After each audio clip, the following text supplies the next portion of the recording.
are you losing things because you are still angry? Some of you are angry at people who are dead. You're angry at people who have moved away. You're angry at people who are locked up in jail. But the curse is on you. Which brings me to my next great point. Anger kills its landlord.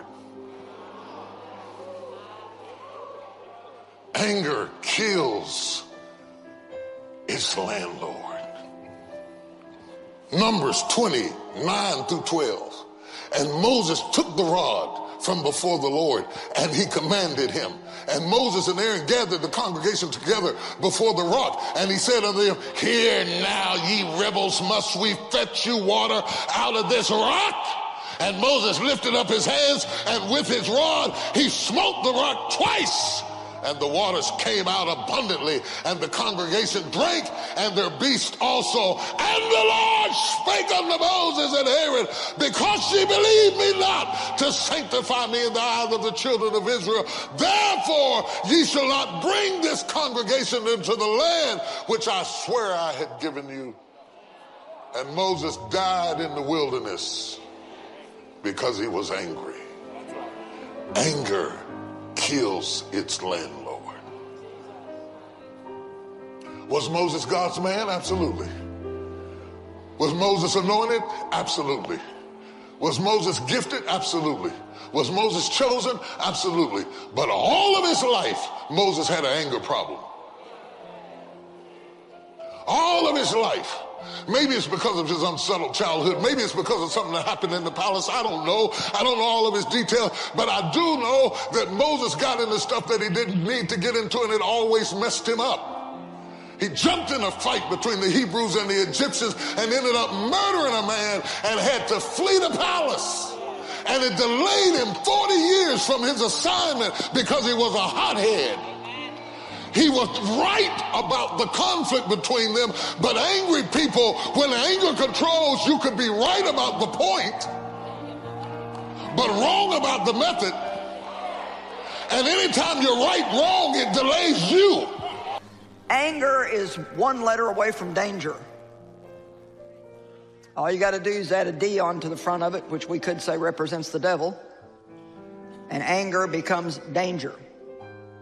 Anger is the condition where the tongue works faster than the mind.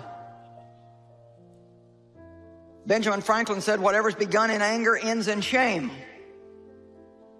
He also said, anger is never without a reason, but it seldom has a good one.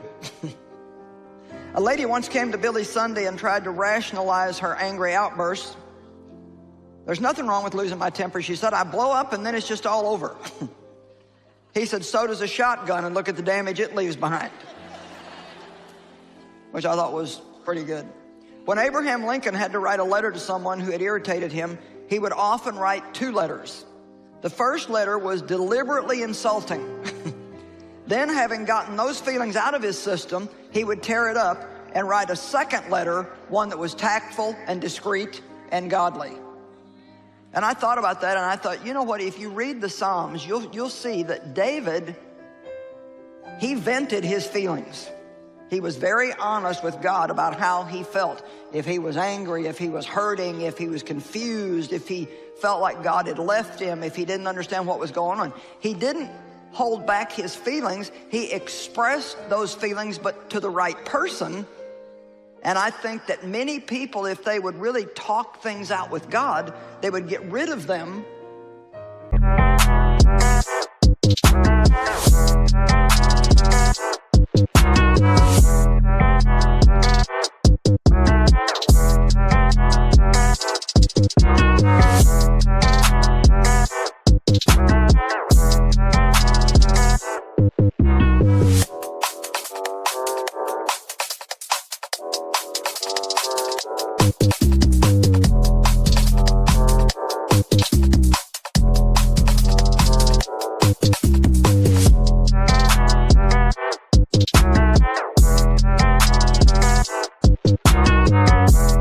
And they wouldn't be a problem for them the rest of their life. And so I think the first place that we go to begin understanding a long-term strategy for managing anger well is we need to make sure we understand what anger is. A lot of us have never really thought about it. We're like, what do you mean? Anger, I'm mad, right? I'm enraged, I'm furious, I'm whatever it is. We get different words for it, but we don't necessarily understand what exactly it is. There's a couple of proverbs that I think give us some very powerful insight into what anger is. We'll start with Proverbs 6:34. It says this, "For jealousy arouses a husband's fury," his anger, "and he will show no mercy when he takes revenge." Now, before we go any further, I just want you to understand, that's not a criticism of the husband, okay? This is not an unreasonable, irrational jealousy or anger. This is part of a series of proverbs that are warning people against committing adultery. And so we're intended to understand that adultery has actually happened here, okay? So this is not the husband who just gets, furious because the barista at Starbucks smiled at his wife a little too long, right? That's not what we're talking about here. Cheating has actually happened. Adultery has actually happened. And what I want you to notice, though, is why it is that the husband's fury is aroused, why he's furious, why he's angry. And the answer is because he had an expectation.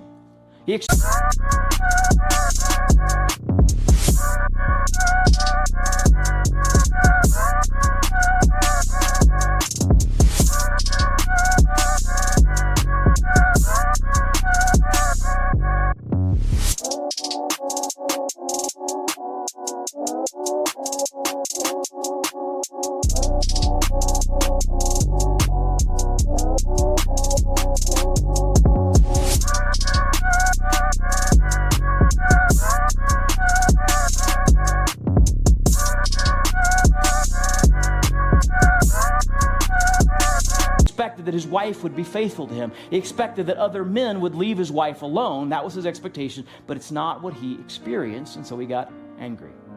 Check this out. This is Proverbs 14:35. It says this, "A king delights in a wise servant, but a shameful servant arouses his fury."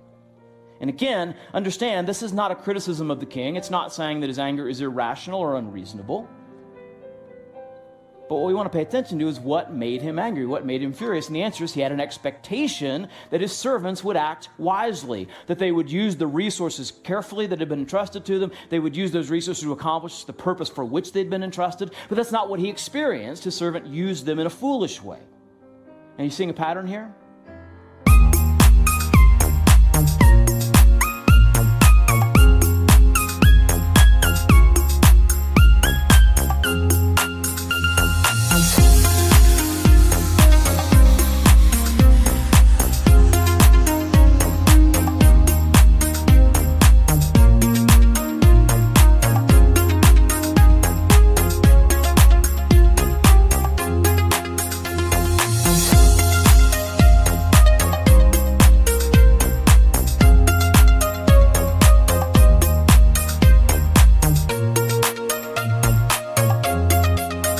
Expectation and experience. So here's what I think anger is.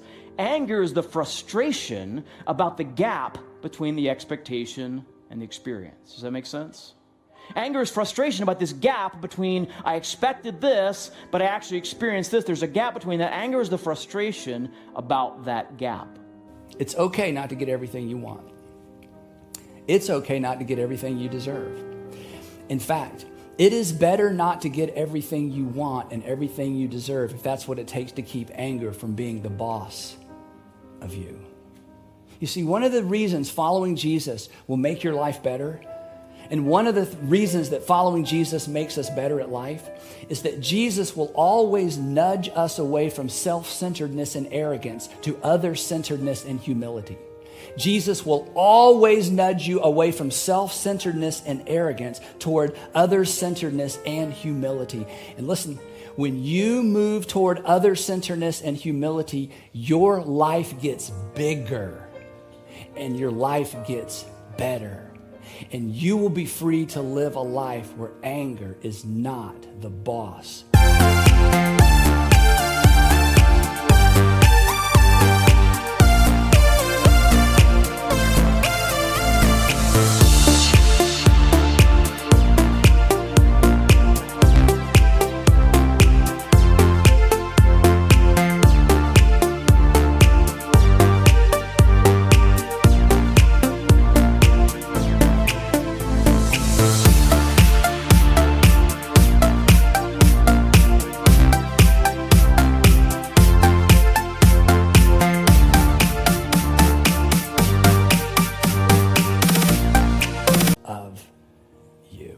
a righteous anger. But here's the key. If you're angry because of something that's been done to you, that's not righteous anger. But if you're angry because of that which is going on that is abusing others and hurting others, then that is a kind of righteous anger that we ought to feel free to express. On another occasion, the Lord Jesus was ministering on the Sabbath day, and they brought to him somebody who had a withered hand. And Jesus, feeling compassion for that man, healed him. And everybody got upset with him because they said he had broken the Sabbath. And it says right in Mark that Jesus was angry. He was angry because they didn't understand the spirit of the law. They didn't understand the importance of compassion. Jesus got angry at the right things.